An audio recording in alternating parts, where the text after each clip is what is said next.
പെരിന്തൽമണ്ണ താഴേക്കോട് യുവാക്കളെ വാഹനമിടിപ്പിച്ച് കൊലപ്പെടുത്താൻ ശ്രമിച്ച പ്രതികൾ പെരിന്തൽമണ്ണ പോലീസിന്റെ പിടിയിൽ. കഴിഞ്ഞ ദിവസമാണ് നാട്ടുകൽ സ്വദേശികളായ യുവാക്കൾ സഞ്ചരിച്ച കാറിൽ മറ്റൊരു കാർ കൊണ്ട് ഇടിപ്പിച്ച് അപായപ്പെടുത്തുവാൻ ശ്രമിച്ചത്. പെരിന്തൽമണ്ണ പാലക്കാട് റൂട്ടിൽ താഴേക്കോട് വെച്ച യുവാക്കളെ വാഹനമിടിപ്പിച്ച് കൊലപ്പെടുത്തുവാൻ ശ്രമിച്ച പ്രതികളെയാണ് പെരിന്തൽമണ്ണ പോലീസ് പിടികൂടിയത്. തച്ചനാട്ടുകര സ്വദേശി മുഹമ്മദ് മുനീർ, കരിങ്കല്ലത്താണി സ്വദേശി മുഹമ്മദ് ബഷീർ, നാട്ടുകൽ സ്വദേശി നൌഫൽ KP എന്നിവരാണ് പോലീസിന്റെ പിടിയിലായത്. കഴിഞ്ഞ ദിവസമാണ് നാട്ടുകൽ സ്വദേശികളായ യുവാക്കൾ സഞ്ചരിച്ച കാറിൽ മറ്റൊരു കാർ ഇടിപ്പിച്ച് അപായപ്പെടുത്താൻ ശ്രമിച്ചത്. റോഡിൽ തലകീഴായി മറിഞ്ഞ കാറിൽ നിന്നും നാട്ടുകാരാണ് യുവാക്കളെ രക്ഷപ്പെടുത്തി ആശുപത്രിയിലേക്ക് മാറ്റിയത്.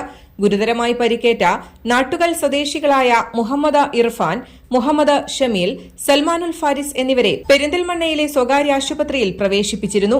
അപകടമുണ്ടാകുന്നതിന് മുൻപ് പ്രതികൾ വടിവാൾ ഉപയോഗിച്ച് കാറിലുണ്ടായിരുന്ന യുവാക്കളെ കൊലപ്പെടുത്തുവാൻ ശ്രമിച്ചിരുന്നതായും പോലീസ് പറഞ്ഞു.